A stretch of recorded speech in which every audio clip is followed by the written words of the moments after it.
Good morning. I am 4 minutes earlier today. If you're watching in recording, you're welcome to fast forward or stay with us through our hellos. I'm gonna check the sound now. Good morning. The sound seems to be good. Excellent.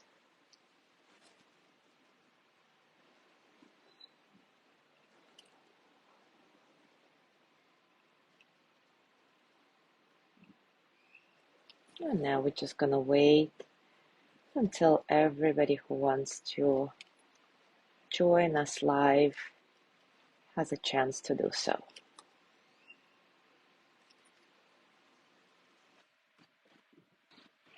Good morning, Gina.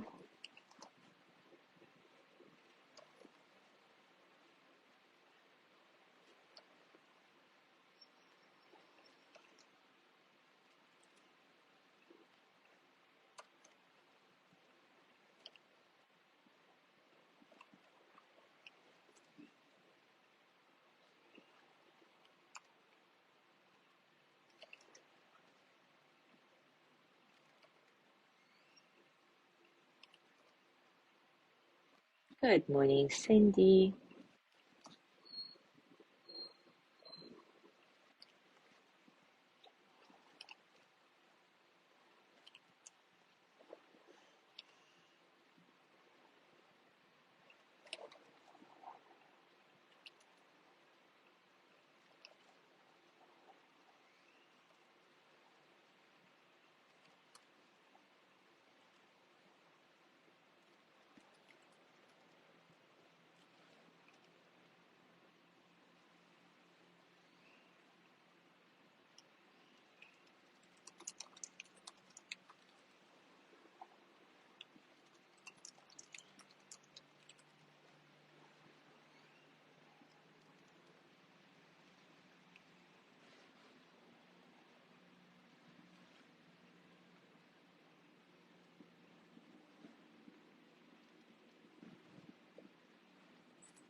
Good morning, John. My goodness, so many mosquitoes already. It's only April.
Good morning, Mary. All right, it is time for us to start. And we continue exploring the series Freedom from Old Habits and Fears, inspired by Pema Chodron's book, Taking the Leap. Pema Chodron writes, as human beings, We have the potential to disentangle ourselves from old habits and the potential to love and care about each other. Moment by moment, we can choose to go toward further clarity and happiness or toward confusion and pain. In order to make this choice skillfully, many of us turn to spiritual practices of various kinds with the wish that our lives will lighten up and that we'll find the strength to cope with our difficulties. For many, spiritual practice represents a way to relax and a way to access peace of mind. We want to feel more calm, more focused, and with our frantic and stressful lives, who can blame us? Yet, in these times, it seems crucial that we also keep in mind the wider context in which we make choices about how to live. We have a responsibility to think bigger these days. If spiritual practice is relaxing, if it gives us some peace of mind, that's great. But is this personal satisfaction helping us to address what's happening in the world? The main question is, are we living in a way that adds further aggression and self-centeredness to the mix? Or are we adding some much needed sanity? Many of us feel deeply concerned about the state of the world. We sincerely wish for things to change and for beings everywhere to be free of suffering. But if we are honest with ourselves, do we have any idea how to put this aspiration into practice when it comes to our own life? Do we have any clarity about how our own words and actions may be causing suffering? And even if we do recognize that we are making a mess of things, do we have a clue about how to stop?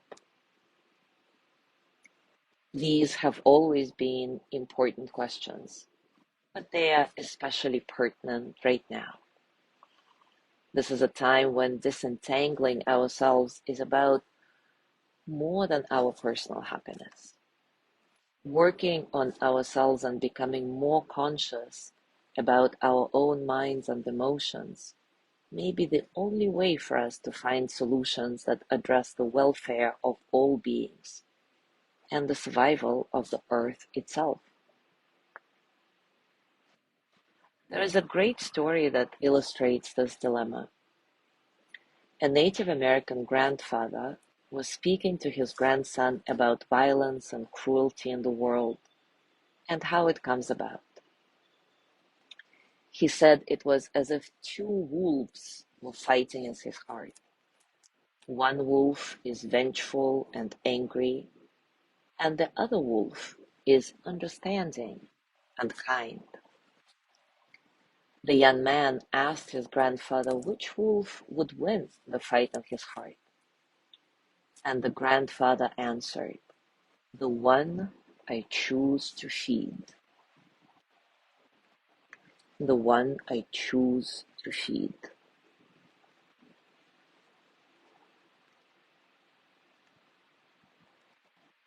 So this is our challenge, the challenge for our spiritual practice. How can we train in feeding the right wolf? How can we call on our innate intelligence to see what helps and what hurts, what escalates aggression and what uncovers our good-heartedness? With the global economy in chaos and the environment of the planet at risk, with wars raging and suffering escalating, it is time for each of us in our own lives to take this leap and to do whatever we can to help turn things around. Even the slightest gesture toward feeding the right wolf will help. Taking this leap involves making a commitment to ourselves to let go of our old grudges, to not avoid people and situations and emotions that make us feel uneasy, to not cling to our fears, our closed-mindedness, our hard-heartedness, our hesitations. Now is the time to develop trust in our basic goodness and the basic goodness of others who surround us. In our everyday encounters, we can live in a way that will help us learn to do this. When we talk to someone we don't like and don't agree with, we tend to spend a great amount of energy sending anger their way. Yet our resentment and self-centeredness, as familiar as they are not our basic nature. We all have the natural ability to interrupt our old habits. All of us know how healing it is to be kind, how transformative it is to love. What a relief it is to have old grudges drop away. With just a slight shift in perspective, we can realize that people strike out and say mean things for the same exact reasons we do. We can see that our sisters and brothers, our partners, our children, our co-workers are driving us crazy the same way we drive other people crazy. And the first step in this learning process is to be honest with ourselves. Most of us have gotten so good at empowering our negativity and insisting on our rightness that the angry wolf gets shinier and shinier. But we don't have to be stuck with this way of being. When we're feeling resentment or any strong emotion, we can recognize that we're getting worked up and realize that right now we can consciously make the choice to be aggressive or to cool off. It comes down to choosing which wolf we want to feed day after day after day. So right now, let's do a loving kindness practice together to remind ourselves of our basic goodness, our basic nature, and send goodwill to all around us. As always, take a comfortable position and take a few moments to settle into your body. Find a posture that allows you to stay alert and at the same time completely relaxed. Maybe bring a gentle smile to your lips. Let the smile fill your entire body. Your breath nice and soft, completely natural, easy, no struggle, letting all the experiences of the present moment, physical sensations, emotions, thoughts, flow through you as energy.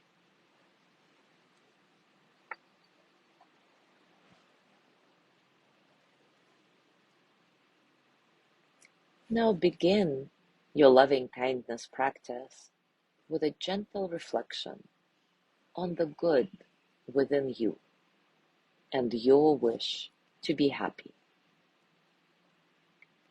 Scan your body and notice how that reflection affects your physical state, your breath, your thoughts, your heart. Soften from the inside out.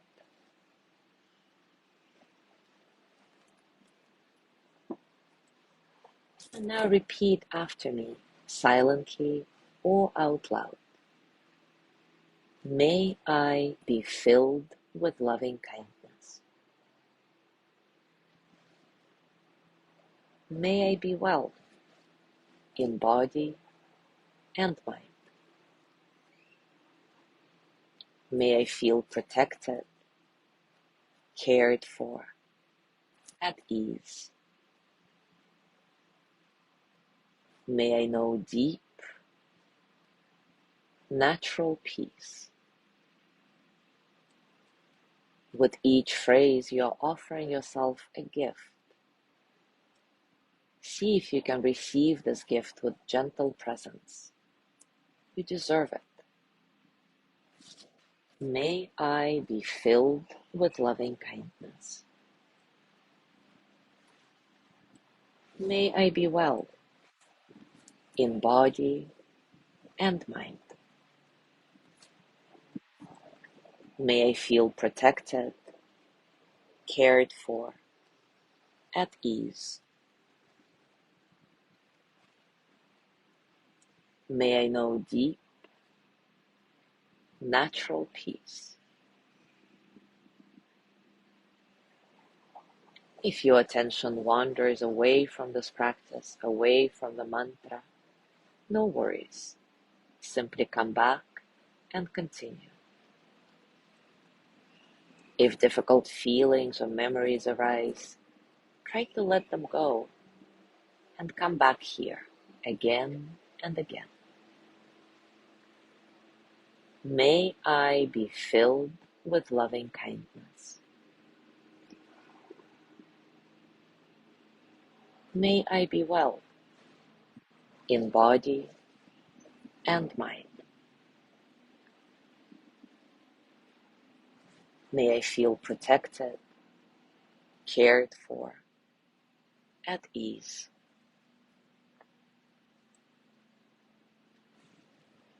May I know deep, natural peace. You may feel unworthy of receiving all this love at times. Don't worry. We all have thoughts and feelings of unworthiness. It's what being human is about. You can even gently say to yourself, how human of me. How human of me. And breathing gently, accept that these feelings have come up. Remember your beauty, your wish to be happy, and come back here again. May I be filled with loving kindness. May I be well in body and mind. May I feel protected, cared for, at ease. May I know deep, natural peace.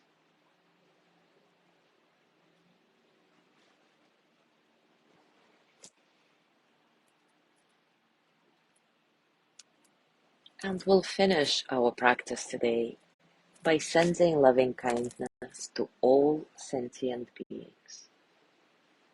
Remember that just like you, they all want to be happy, healthy, and free. Just like you, they have moments of meanness, aggression, and just like you, they can choose to be kind and gentle. May all beings be filled with loving kindness. May all beings be well in body and mind. May all beings feel protected, cared for, at ease.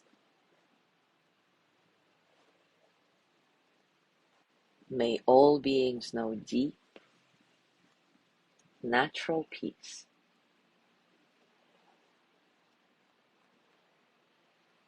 And now gently let go of your practice.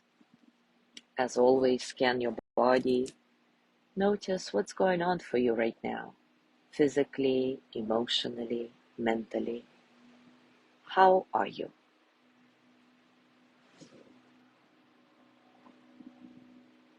And as you go through your day today, remember this Native American story about the two wolves fighting in each of our hearts.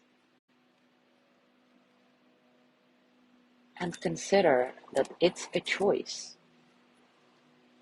which wolf you're gonna feed, which wolf will survive. Thank you so much for being here today. Have a beautiful day, and I will see you tomorrow.